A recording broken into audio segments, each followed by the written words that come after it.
since the beginning of an incursion into Russia, Ukraine continues targeting the enemy's supply routes and logistics.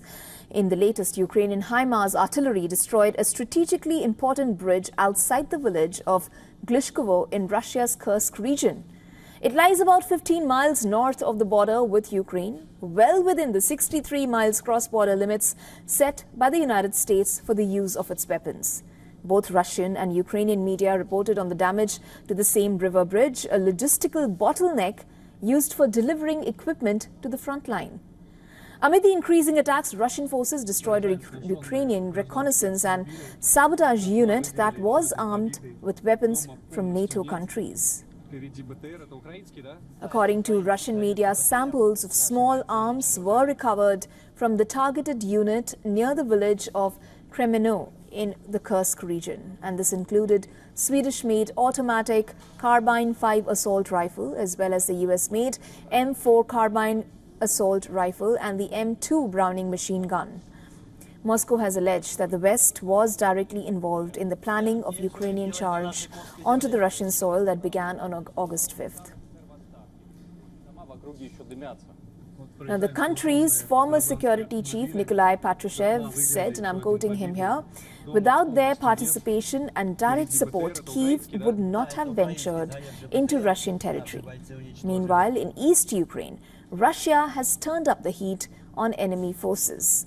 Russia said its forces have captured Sergivka, another frontline village some 15 kilometers from Ukraine's logistics hub of Pokrovsk.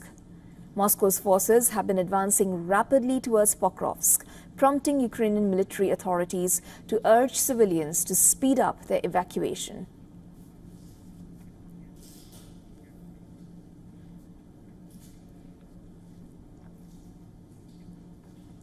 For more on this, we are now being joined by Fred Weir, who's from Moscow, and he's a journalist and political commentator. Welcome to the broadcast fair. Fred, first tell us, how far do you think Ukraine can go on the Russia incursion, and what sort of checks does it face from the West on the use of their weapons, and what pressure does it really face on obeying them? First of all, it's too soon to say about what the impact of this incursion into Kursk will be. It has probably reached its high water mark. It doesn't seem the Ukrainians are pressing forward. They're certainly not going to take the nuclear power station at Kursk,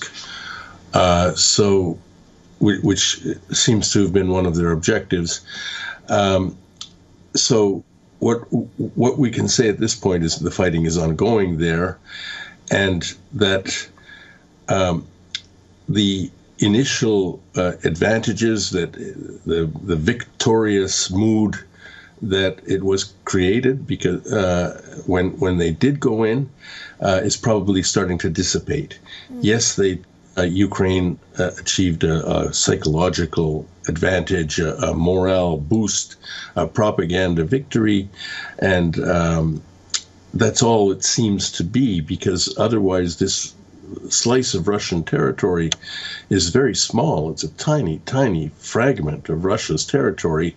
Doesn't have any strategic, unique qualities. And the attack was extremely costly for Ukrainian military terms. I think the main purpose of it was probably to force Russia to divert its forces from eastern Ukraine, from the Donbass, and thereby relieve the pressure there. So far, that doesn't seem to have happened. And as you're reporting yourself today, the Russians keep advancing there. So I think we have to wait for a more definitive assessment, maybe a week or two, but the thing seems to be now not going to take any unexpected direction. Fred, what kind of retribution is there really visible from the Russian side? Well, the Russians are trying to deal with this incursion by using forces generated from inside Russia. That is, not falling into the trap of bringing the army that's in Ukraine on the front line there to Kursk to defend Russian territory. That's a very difficult political thing, I guess, for Vladimir Putin, because there is a lot of pressure, as you could understand, to defend Russian territory from invasion. But he seems to be resisting it, and so that may be the reason that it's going slowly. I mean, the Russian pushback is slow.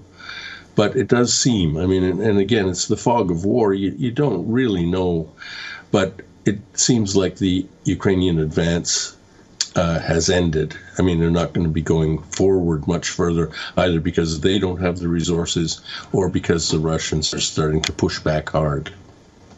Thank you so much, Fred Weir, for joining us on the broadcast. My pleasure. Thanks. For all the latest news, download the WION app and subscribe to our YouTube channel.